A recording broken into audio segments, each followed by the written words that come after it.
नमस्कार। आप देख रहे हैं सिटी न्यूज़। मैं हूं निशांत मिश्रा। झारखंड विधानसभा चुनाव 2024 का दूसरे चरण का जो मतदान है वह कल 20 तारीख को संपन्न हो चुका है। गिरिडीह जिले में कुल 6 विधानसभा सीट हैं और 6 विधानसभा सीट पर कुल 86 उम्मीदवार यहां से चुनाव लड़ रहे हैं। 86 उम्मीदवार में से 46 उम्मीदवार अलग अलग पार्टी से चुनाव लड़ रहे हैं और 40 उम्मीदवार जो है वो निर्दलीय है।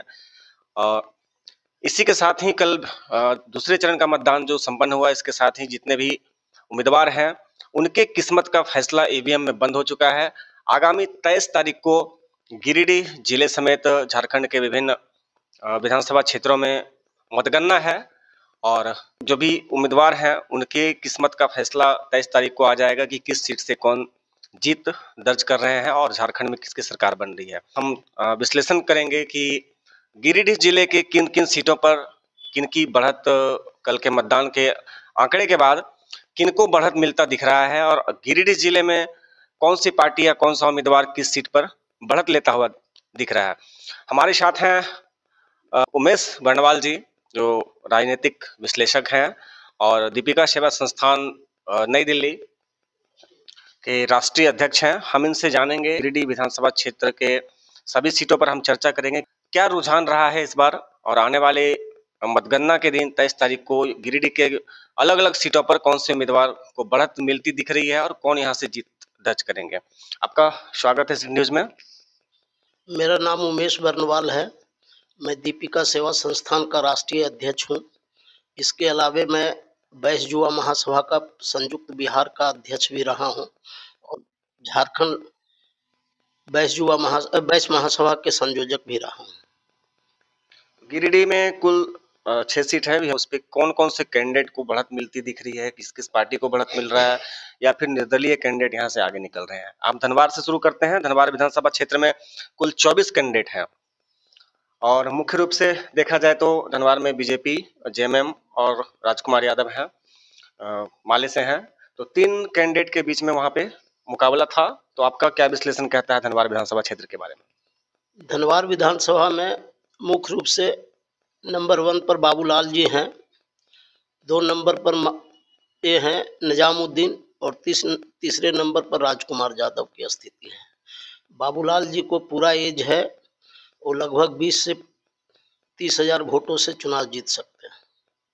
एक बहुत बड़ा फैक्टर था आपका धनबाद में, आपके निरंजन राय जी जो निर्दलीय प्रत्याशी के रूप में वो चुनाव लड़ रहे थे, तो उनके बीजेपी में आने के बाद क्या समीकरण वहां पे बदलता दिख रहा है। जो उनके समर्थक थे वो सारे समर्थक वो बीजेपी में जाते हुए दिख रहे हैं या कुछ बिखराव होता दिख रहा है। नहीं, जब निरंजन राय जी चले गए हैं भाजपा में तो लगभग 90% उनके जो समर्थक थे, कुछ मुस्लिम को छोड़ करके और कुछ हरिजन को छोड़ करके सारे लोग भाजपा के साथ आ गए हैं, जिसमें लगभग निरंजन राय के साथ 20% बैस थे, 85% भूमिहार थे। उसके अलावा उनके साथ कुछ मुस्लिम वर्ग के लोग भी थे, जैसे बबुआन जाति के लोग, घटवार जाति के लोग, ब्राह्मण जाति के लोग और सारे जातियों को जो फॉरवर्ड क्लास के लोग थे जो निरंजन राय का साथ थे, उनके जाने के साथ ही सारे लोग जो हैं सो भाजपा की ओर मुड़ गए हैं, जिसके कारण बाबूलाल जी की जीत सुनिश्चित हुई है और बाबूलाल मरांडी वहाँ बहुत अंतर से चुनाव जीत रहे हैं। धनबाद विधानसभा क्षेत्र में हम अगर बात करें 2019 में, आपके बाबूलाल जी 2019 में वहां से चुनाव जीत के आए हैं। उसमें वो जेवीएम में थे, जेवीएम से जीतने के बाद वो बीजेपी में आए थे। उनको लगभग 52,352 एक नंबर पर थे। उसके बाद वहां से 2 और प्रत्याशी थे जो उनके साथ टक्कर में थे, लक्ष्मण सिंह और एक थे अनूप संथालिया। इसके साथ ही वहाँ पे राजकुमार जी का भी अच्छा वोटिंग था और निजाम जी का भी था और एक है मोहम्मद दानिश जो AIMIM से चुनाव लड़ रहे थे, उनका भी वहाँ पर लगभग 15,000 के आसपास वोट था। 14,000। हाँ, और अनूप संथालिया जी भी लगभग 22,000 के आसपास वोट उनका भी आया था। तो इस बार 22,000 वोट उनका, अनूप संथालिया जी का वोट और लक्ष्मण सिंह का, सभी का अगर एक समीकरण हम देखें तो वहां से बाबूलाल जी को अच्छा खासा बढ़त मिलता हुआ दिखाई दे रहा है। आगे हम बात करेंगे बगोदर विधानसभा क्षेत्र की। बगोदर विधानसभा से लगभग 13 उम्मीदवार हैं मैदान में। 13 में से मुख्य रूप से अगर हम वहां पर देखें तो जो लड़ाई है वो 2 कैंडिडेट के बीच में है। एक है आपके विनोद सिंह वहां से 3 बार जीत हासिल करके अभी वर्तमान में विधायक है वहां पर हैं, और नागेंद्र महतो भी एक बार चुनाव वहां से जीते हुए हैं। तो मुख्य रूप से 2 कैंडिडेट के बीच में वहां पर है। तो क्या लगता है आपका बगोदर का क्या समीकरण कहता है? देखिए, बगोदर का समीकरण ये है कि दोनों कांटे की लड़ाई में है, लेकिन नागेंद्र महतो को एज है, हो सकता है 2-4 हजार 2000 1000 4000 वोट से नागेंद्र महतो जीत जाए या माले जीत जाए, स्थिति यही है। लेकिन नागेंद्र महतो के पक्ष में इस बार कुशवाहा समाज भी गया है, कुर्मी समाज भी गया है, और उसके अलावा मंडल का बहुत अच्छी खासी वोट है, वो भी उसके साथ गए हैं, और बैस पचपौनिया का वोट भी नागेंद्र महतो के साथ गए, इसलिए नागेंद्र महतो का भी स्थिति बहुत अच्छी है। ये आप ऐसा नहीं कह सकते हैं कि वन साइड विनोद सिंह चुनाव जीत रहे हैं, कांटे की लड़ाई है। का बगोदर में इस बार का जो विधानसभा हुआ, गिरिडीह जिले में लगभग हर विधानसभा सीट पर वोटिंग परसेंटेज बढ़ा है, कहीं ना कहीं बढ़ा है, लेकिन बगोदर जो विधानसभा सीट है, बगोदर से वोटिंग परसेंटेज कम हुआ है। हालांकि 2019 का हम अगर देखें वोटर तो 3,20,283 वोटर थे बगोदर में। इस बार वोटरों की संख्या बढ़ी है, 3,86,000 वोटर हो गए, 603 वोटरों की संख्या बढ़ी, लेकिन जो वोटिंग परसेंटेज है वो कुछ ना कुछ कम हुआ है। तो क्या ये नाराजगी विनोद सिंह से देखी जा सकती है? हाँ, ये नाराजगी जो है 3 बार के विधायक रहने के कारण ये नाराजगी सबसे अधिक विनोद सिंह के साथ है। और दूसरा, जो आज की तारीख में पूरे देश में देखा जाए, पूरे स्टेट में देखा जाए, कि एक समाज कहती है कि बीजेपी को जो हराएंगे उसे वोट करेंगे, तो दूसरा समाज भी संगठित हो रही है, जिसके कारण विनोद सिंह से नाराजगी भी है लोगों में, और वो वोट में भी कन्वर्ट हो रहा है। इसलिए बगोदर की लड़ाई कांटे की लड़ाई है, कुछ भी हो सकती है, लेकिन एज, मेरा मानना है कि एज वहाँ नागेंद्र महतो को है। तो आपके विश्लेषण के हिसाब से बगोदर सीट भी बीजेपी के खाते में जाती हुई दिखाई दे रही है। अब हम चर्चा करते हैं जमुआ विधानसभा क्षेत्र की। जमुआ में मुख्य रूप से 8 कैंडिडेट हैं, 8 कैंडिडेट निर्दलीय प्रत्याशी को मिला के 8 उम्मीदवार हैं जमुआ में। लेकिन मुख्य रूप से लड़ाई देखें तो केदार हजरा और मंजू कुमारी के बीच में। केदार हजरा पहले बीजेपी में थे, बीजेपी से वो जेएमएम में गए हैं, जेएमएम के द्वारा उनको कैंडिडेट बनाया गया है, और मंजू कुमारी पहले कांग्रेस में थी, वो बीजेपी में शामिल हुए, बीजेपी को वहां पे मंजू कुमारी को बीजेपी के द्वारा कैंडिडेट बनाया गया है। 2019 का हम अगर चुनाव देखते हैं तो केदार हजरा वहां पर लगभग 33.67% वोट लाके बीजेपी से जीत उन्होंने हासिल किया था। उनको लगभग 58,468 वोट मिला था, और मंजू कुमारी सेकंड पोजीशन पर थी। तो इस बार जमुआ का क्या समीकरण कहता है? उस समय का समीकरण अलग था, क्योंकि केदार हाजरा भारतीय जनता पार्टी में थे और 3 बार का विधायक रहे हैं, इसलिए उनके जनता में एक आक्रोश है। दूसरी चीज क्या है, मंजू कुमारी 42,000 वोट लाई थी, लेकिन एक रविदास भी 10-12 हजार वोट काट लिए थे। अदर लोग इतना वोट काट लिए थे, कोई 18,000, कोई 12,000, इससे मंजू कुमारी की हार हुई थी।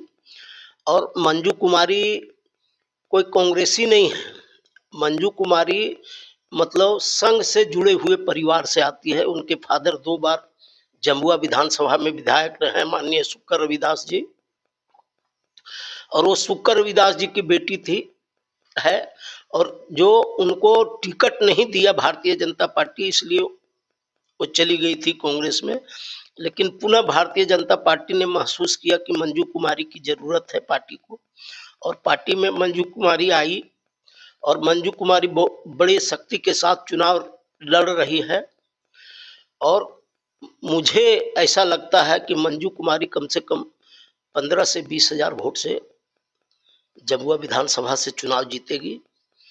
और दूसरा क्या है कि मंजू कुमारी के साथ आज की तारीख में 80% कुशवाहा हैं, 60 से 70% भूमिहार हैं। जो भूमिहार लोग ठेकेदारी करते हैं, सिर्फ वही लोग रह गए हैं केदार हाजरा के साथ। और रीतलाल वर्मा जी के परिवार से, जैसे प्रणव वर्मा है, जेएमएम में आ गए, तो कुशवाहा वोट पर कुछ दावेदारी कर रहे हैं, प्रमोद वर्मा और प्रणव वर्मा। उसके बावजूद भी ऐसी स्थिति है, मैंने पूरे जमुआ विधानसभा का भ्रमण किया है, बहुत समझे, जैसे चतरो है, देवरी है, रेम्बा है, कोदमरी है, इन जगहों पर जब हम गए तो वैसों में एक ऐसा स्थिति था लोगों के मन में कि नहीं, इस बार हम लोग हर कीमत पर बीजेपी को लाएंगे, इसलिए बीजेपी वहाँ मंजू कुमारी वहाँ से चुनाव जीत रही है। कि जमुआ में जब 2019 में जेवीएम के एक कैंडिडेट थे चंद्रिका महता। चंद्रिका महता जो है उनको भी लगभग 25 से 26,000 के आसपास वोट आया था, और अशोक पासवान जो है वो भी एक कैंडिडेट थे, उनको भी लगभग 15,000 16,000 के आसपास वोट आया था। तो ये दोनों इस बार उम्मीदवार में नहीं है, तो उनका वोट आपको किधर जाता हुआ दिख रहा है? चंद्रिका महता का जो वोट है वो किसी कीमत पर केदार हाजरा को नहीं जाएगा, इसलिए चंद्रिका महता का जो वोट है वो सीधा सीधा भाजपा की तरफ जा रहा है। और आप पासवान जी का बात किए, उनका वोट कुछ केदार को भी जा रहा है, कुछ बीजेपी को भी जा रहा है।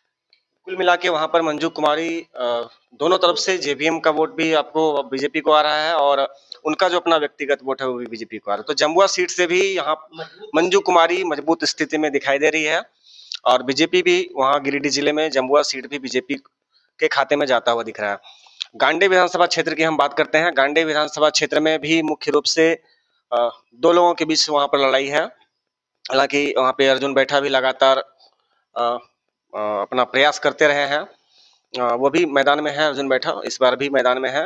लेकिन मुख्य रूप से लड़ाई देखी जाए तो जमुआ गांडे विधानसभा क्षेत्र में कल्पना सोरेन और मुनिया देवी के बीच में है। कल्पना सोरेन जेएमएम से कैंडिडेट हैं और मुनिया देवी बीजेपी से कैंडिडेट हैं। तो गांडे विधानसभा क्षेत्र का क्या समीकरण कहता है? देखिए, गांडे विधानसभा का समीकरण एक कहता है कि उपचुनाव में जब दिलीप वर्मा चुनाव लड़े थे और अनमने मन से पार्टी को उम्मीद नहीं थी, और उसके बाद दिलीप वर्मा बहुत सख्ती से चुनाव नहीं लड़ पाए थे, मेरा अपना मानना है, जिसके कारण कल्पना सोरेन को इसलिए भी लोग पसंद कर रहे थे कि ये भावी मुख्यमंत्री है। उस टाइम उनको एज था इसका और जनता को बड़ा विश्वास था। लेकिन दोबारा जब चुनाव हुआ और मुनिया देवी चूंकि गिरिडीह जिला की चेयरमैन है, इसके कारण वो चुनाव जब लड़ी तो जनता में उत्साह हुआ। दूसरे बीजेपी के बड़े बड़े नेता जो हैं वो वहाँ आए, जिसके कारण एक माहौल बना मुनिया देवी के समर्थन में। और मुनिया देवी और उनका जयप्रकाश वर्मा को सपोर्ट करने से, दिलीप वर्मा के सपोर्ट करने से मुनिया देवी की स्थिति सुधरी है। सिर्फ प्रणव वर्मा ही विरोध में रहे, लेकिन उनकी बात कुशवाहा समाज में नहीं सुना और अन्य जाति के लोग भी नहीं सुना, जिसके कारण मुनिया देवी को कांटे की लड़ाई में है। कभी भी कुछ भी हो सकता है उस विधानसभा में, चाहे 1000-2000 वोट से मुनिया देवी जीत जाए या कल्पना सोरेन। लेकिन एज मुनिया देवी को है। जहां पिछले चुनाव में कल्पना सोरेन को मंडलों का वोट बहुत ज्यादा मिला था सूढ़ी समाज का, वहां भी इस बार 50 से 60% वोट मुनिया देवी को चला गया है। 2019 में जो चुनाव था विधानसभा चुनाव, उसमें डॉक्टर सरफराज अहमद आपके गांडे विधानसभा से विधायक चुने गए थे, जिनको राज्यसभा भेज दिया गया। उनको 65,000 वोट आया था 2019 के विधानसभा चुनाव में। 65,000 वोट आया था, और जयप्रकाश वर्मा जी वहां पे सेकंड पोजीशन में थे, उनको लगभग 56,000 वोट आया था। 56,168 वोट था, तो ये सेकंड पोजीशन में थे। और अर्जुन बैठा को भी वहां से 15,000 वोट आया था। तो गांडे उपचुनाव, सरफराज अहमद के राज्यसभा जाने के बाद जो उपचुनाव हुआ, वहां पर जेएमएम का जो वोटिंग परसेंटेज है वो बहुत ज्यादा अचानक कल्पना सोरेन के पक्ष में गया, और वो लगभग 1,09,827 वोट लाई थी उपचुनाव में। और सेकंड पोजीशन पे आपके थे दिलीप वर्मा जी, जो 82,678 वोट लाए थे। तो वोटिंग परसेंटेज कहीं ना कहीं जेएमएम के खाते में जाता हुआ ज्यादा बढ़त डॉक्टर सरफराज अहमद के रहने के बाद और इनके कल्पना सोरेन के आने के बाद वोटिंग परसेंटेज जेएमएम के खाते में बहुत ज्यादा जाता हुआ दिख रहा है, तो इसका क्या फर्क पड़ने वाला है? देखिए, इसका ये है कि सबसे पहले लोकसभा और विधानसभा का चुनाव साथ साथ हुआ था। जब दोनों चुनाव साथ साथ हुआ तो हमारा लोकसभा कैंडिडेट जो थी अन्नपूर्णा देवी जी, उनको 1,08,000 वोट मिलता है, और हम बीजेपी का जो कैंडिडेट विधानसभा का उपचुनाव लड़ रहा था उसको 82,000 वोट मिलता है। ये बात कहीं न कहीं दर्शाता है कि दोनों तालमेल भी कुछ अंतर रहा और कुछ मतलब जनता की सोच में भी अंतर रहा, जिसके कारण आज स्थिति ये बना कि मुनिया देवी को टिकट दिया गया, और मुनिया देवी को टिकट देने के बाद दिलीप वर्मा भी मैदान में मदद किए, और जयप्रकाश वर्मा पूर्व विधायक के आने से भी मुनिया देवी को फायदा हुआ है, जिसके कारण आज स्थिति प्रणव वर्मा का बात लोगों ने बहुत कम माना, जिसके कारण आज स्थिति ये है कि मुनिया देवी को बम्पर वोट मिला है, और जो पोलिंग है वो 72% हुआ है, जिससे भाजपा को वहाँ एज है। 2019 में की लड़ाई है, फिर भी भाजपा को मैं मानता हूँ एज है। पोलिंग काफी बढ़ा है वहाँ पे। 2019 में 69.56% था, जो कि इस पर बढ़ के 73.36% हो गया है। तो पोलिंग परसेंटेज तो बढ़ा है, तो ये पोलिंग परसेंटेज का लाभ जो है लग रहा है कि भारतीय जनता पार्टी को मिल रहा है। भारतीय जनता पार्टी के पक्ष में हो गया। पिछले बार भूमिहार समाज जो थे 100% वोट जेएमएम को दिए थे, कल्पना सोरेन जी को, लेकिन इस बार भूमिहार समाज का एक वोट भी नहीं मिल रहा है। पिछले बार 6900 वोट काट लिए थे अर्जुन बैठा जी, लेकिन इस बार के चुनाव में हमको लगता है 3 से 4,000 वोट अगर वो ले आए तो बहुत बड़ी बात होगी, उपलब्धि। कुल मिला के गांडे विधानसभा सीट पर कांटे की टक्कर है। वहाँ बिल्कुल नहीं कहा जा सकता कि कौन जीत रहा है कौन आ रहा है, लेकिन बढ़त इनके हिसाब से हम अगर समीकरण देखें उमेश जी के हिसाब से, तो वहां पर भी बीजेपी को बढ़त मिलती हुई दिखाई दे रही है। इसके बाद हम बात करते हैं गिरिडीह विधानसभा क्षेत्र से। गिरिडीह विधानसभा क्षेत्र पर मुख्य रूप से 2 कैंडिडेट हैं, वैसे तो 3 कहा जाए।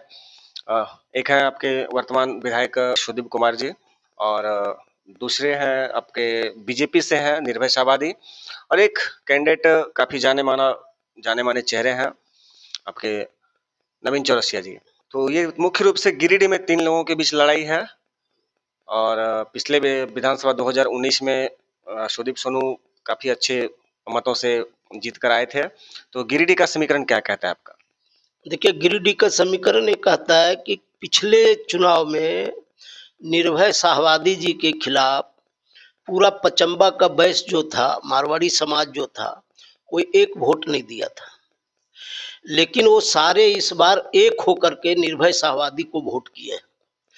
दूसरा, कुछ माहौरी समाज के मेरे बहुत जानने वाले लोग हैं जिन्होंने पिछले बार एग्रेसिव होकर के जेएमएम को वोट किए थे, वो इस बार एकदम मन बना लिए थे कि सारे लोगों ने एक होकर के बीजेपी को वोट किया। तीसरी स्थिति ये है कि यहाँ से लीड करता था भारतीय जनता पार्टी, बंदरकुप्पी जाते जाते उसका लीड कमने लगता था, और जैसे पीटाण पहुंचता था तो उसका मार्जिन 15,000 में आ जाता था, जिसके दोनों का मार्जिन 15,000 में रहता था, जिसके कारण भारतीय जनता पार्टी इधर से लीड करते हुए कम होते हुए वहां जाकर के चुनाव हार जाती थी। लगभग 16,000 का अंतर रहा था, आपका 17,000 का अंतर रहा था, जो कि 80,871 वोट था सुदीप कुमार सोनू का, और निर्भय शाहबादी का लगभग 64,987 वोट था। तो लगभग 16-17,000 वोट का अंतर था। इस बार क्या है, जो वहां 17,000 वोट का अंतर पीटाण में होता था दोनों कैंडिडेट में, वो वैसा नहीं रहा है। इसका कारण 2 है। पहला कारण है कि नवीन चौरसिया के रहने के कारण जो वहां कुर्मी वोट है जो जेएमएम को देता था, वो सारा वोट चला गया है नवीन चौरसिया को, जिससे 5-7 हजार वोट का नुकसान हुआ है जेएमएम को। दूसरा, मनोज साहू को चुनाव में बीजेपी में आ जाने के कारण कम से कम मेरा अपना आकलन जो है कि 3 से 4 हजार वोट भारतीय जनता पार्टी को आदिवासी और अदर कास्ट का उसने दिलाने में बहुत बड़ा भूमिका निभाया, जिसके कारण 10,000 वोट, जो 17,000 का लीड था, वो 10,000 8,000 में आके रुक गया है। और गिरिडीह से इस बार कम से कम बीजेपी 20+ लीड लेके निकलेगी और वहां जाते जाते सारा लीड को मेकअप करके भारतीय जनता पार्टी, मेरा मानना है कि 12 से 15,000 वोटों से चुनाव जीत जाएगी। तो गिरिडीह विधानसभा सीट से भी बीजेपी को बढ़त मिलती हुई दिखाई दे रही है। जो पिछले बार जेएमएम के खाते में चला गया था, वो इस बार बीजेपी को मिलता हुआ दिख रहा है और गिरिडीह सीट से भी बीजेपी को बढ़त मिलता हुआ दिख रहा है। इसके बाद हम बात करते हैं डुमरी विधानसभा सीट की। तो डुमरी विधानसभा क्षेत्र में मुख्य रूप से अगर हम लड़ाई देखें तो 3 कैंडिडेट के बीच में है। पहले नंबर पर बेबी देवी हैं, जो मंत्री भी हैं अभी वर्तमान में, और दूसरे नंबर पर यशोदा देवी हैं, एनडीए गठबंधन से आईएसयू से कैंडिडेट हैं यशोदा देवी, और तीसरे नंबर पे हैं जयराम महतो, जो पहली बार राजनीति में कुछ समय पहले सक्रिय राजनीति में आए और अपनी पार्टी का उन्होंने गठन कर और क्षेत्र में भी चुनाव लड़ रहे हैं, जो कड़ी टक्कर दे रहे हैं। तो डुमरी का क्या आपका समीकरण कहता है? देखिए, अभी कुछ मित्रों से मेरा नावाडी में बात हुआ और डुमरी में, तो लोगों ने बताया कि देखिए, बीजेपी का जो वोट है एनडीए का, वो वोट जसोदा देवी के साथ है, उसमें बहुत अंतर नहीं आया है। कुछ कुर्मी वोट इनका कटा है, लेकिन मुख्य रूप से कुर्मी वोट जो बेबी देवी के साथ था, वो कुर्मी वोट को बहुत अधिक मात्रा में जो है जयराम महतो काट रहे हैं और त्रिकोणात्मक मुकाबला है। वहाँ कुछ भी हो सकता है, लेकिन मेरा अपना जो व्यक्तिगत सोच है, लोग कह रहा है कि जयराम महतो और बेबी देवी का लड़ाई होगा कांटे की दोनों में, लेकिन मेरा अपना मानना है कि उस दोनों की लड़ाई में जसोदा देवी भी चुनाव निकाल सकती है। लेकिन सबसे ज़्यादा जो सूचना है कि बेबी देवी को बहुत अधिक वोट मिला है, कुशवाहा कुर्मी का भी, और कुर्मी वोट जयराम महतो को भी मिला है, और कुछ परसेंटेज वोट जो है कुर्मी का वैश्य वर्ग पचपौनिया के अलावा वैश्य वर्ग का जो जसोदा देवी को मिला है। और मुस्लिम वोट, कुछ लोगों का कहना है कि 1 साइड बेबी देवी को गया है, लेकिन कुछ लोग कह रहे हैं कि बटा भी है। अगर दोनों मुस्लिम वोट कुछ बटा होगा तो वैसे परिस्थिति में जसोदा देवी भी चुनाव जीत सकती है, लेकिन वहां कांटे की मुकाबला है। ये नहीं कहा जा सकता कि चुनाव कौन जीत रहा है। तो डुमरी विधानसभा क्षेत्र पर कुल मिलाकर अगर हम देखें तो वहाँ पे असमंजस की स्थिति है कि तीनों कैंडिडेट में से कौन वहाँ पर चुनाव जीत रहे हैं या किनको बढ़त मिलता हो। वैसे अगर देखा जाए आपके हिसाब से तो बेबी देवी को बढ़त मिलता हुआ दिख रहा है। कुल मिलाकर हम अगर देखें तो गिरिडीह के 6 विधानसभा सीटों पर इस बार बीजेपी को बढ़त मिलती हुई दिख रही है 2019 के मुकाबले। गिरिडीह जिले में जो है 2019 के मुकाबले 3,26,518। गिरिडीह जिले में 2019 के मुकाबले 2024 में लगभग 3,26,000 कुछ वोटर हैं जो ज्यादा बढ़े हैं, नए वोटर हैं। तो ये इन नए वोटरों का लाभ किसे मिलता हुआ दिख रहा है? देखिए, नए वोटरों में एक नया उत्साह था जो भारतीय जनता पार्टी के पक्ष में अधिक मात्रा में गया है। कम मात्रा में, बहुत कम मात्रा में दूसरे लोगों को, कैंडिडेट को गया, लेकिन भारतीय जनता पार्टी के नया वोटर जो है वो बहुत अच्छी मात्रा में गए। तो कुल मिलाकर अगर हम गिरिडीह विधानसभा क्षेत्र की बात करें तो गिरिडीह विधानसभा क्षेत्र के लगभग 6 सीटों पर बीजेपी को बढ़त मिलती हुई दिख रही है। उमेश जी के जो चुनावी समीकरण के हिसाब से अगर हम कहें तो 6 विधानसभा सीट पर गिरिडीह के बीजेपी को बढ़त मिलती हुई दिख रही है। वैसे गांडे और डुमरी विधानसभा सीट पर जो है थोड़ा सा असमंजस की स्थिति है। हम थोड़ा संक्षिप्त में चर्चा करेंगे। झारखंड के अन्य 81 विधानसभा सीट हैं, उस पर संक्षिप्त में हम चर्चा करेंगे कि किस सीट पर किनको बढ़त मिलता हुआ दिख रहा है और झारखंड में किसकी सरकार बन रही है। जैसे आज दुमका की स्थिति है कि दुमका में भी भारतीय जनता पार्टी को वहाँ कांटे की लड़ाई में एज है, क्योंकि सुनील सोरेन एक ऐसा कैंडिडेट है। सुनील सोरेन गुरुजी को भी चुनाव हरा चुके हैं, हेमंत सोरेन को भी चुनाव हरा सके हैं, और लगता है कि ऐसा ना हो कि इस बार बसंत सोरेन को भी चुनाव हरा दें। दूसरा सीट है वहाँ बगल का सारठ जामताड़ा। जामताड़ा का भी स्थिति ये है कि पिछले बार लगभग 70,000 वोटों से जीते थे इरफान अंसारी, लेकिन इस बार जो महिला अपमान जो हुआ है उसके कारण सीता सोरेन को वहाँ भी बहुत अच्छा वोट मिल रहा है।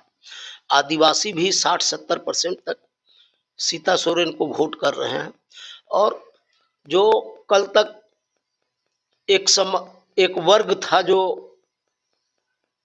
दूसरे तरफ वोट करता था और एक वर्ग था जो मिला जुला वोट करता था, वो वर्ग भी साथ आकर के सीता सोरेन के साथ एकजुट खड़ा हो गया, जिसके कारण सीता सोरेन और उनका कांटे की लड़ाई है। इसमें हम नहीं कह सकते अभी कि दोनों में से कौन जीतेगा। हाँ, सारठ में भारतीय जनता पार्टी को एज है, वो चुनाव जीत रही है। मधुपुर में भारतीय जनता पार्टी को एज है, चूंकि पिछले चुनाव में मात्र 5,000 वोट से भारतीय जनता पार्टी हारी थी, और इस बार चुनाव में अच्छा वोटिंग हुई है, जिसके कारण भारतीय जनता पार्टी मधुपुर जीत सकती है। अब दूसरे हजारीबाग बीजेपी जीत रही है।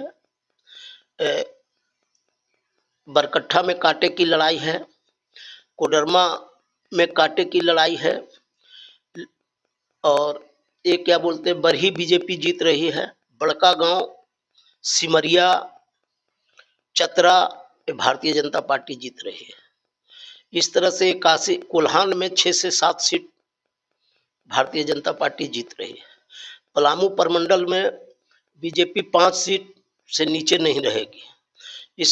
ये सारा समीकरण को मिला के मतलब मेरा अपना आकलन है कि बीजेपी 48 से 52 सीट जीत सकती है और भारतीय जनता पार्टी की सरकार बनेगी, ऐसा मुझे विश्लेषण में समझ में आया है। तो हम इंतजार करेंगे आगामी 23 तारीख का। उमेश जी के चुनावी विश्लेषण के आधार पर अगर हम देखें तो झारखंड में इस बार बीजेपी की सरकार बनती हुई दिख रही है। हालांकि 23 तारीख को हम सुबह से काउंटिंग शुरू हो जाएगा, तो 23 तारीख को एक सारा जो आंकड़ा है वो सामने आ जाएगा। गिरिडीह जिले का 6 विधानसभा सीट से लेके झारखंड के कुल 81 विधानसभा सीटों पर क्या रुझान होगा वो हम 23 तारीख को देखेंगे। हमारे साथ बने रहिए, और गिरिडीह जिले के जो 6 विधानसभा सीट है आपको सारा अपडेट मिलता रहेगा 23 तारीख को। तो हम 23 तारीख को देखते हैं कि हमारा विश्लेषण क्या कहता है और 23 तारीख को वास्तविक जो रिजल्ट आता है वह क्या आता है। चलिए, नमस्कार।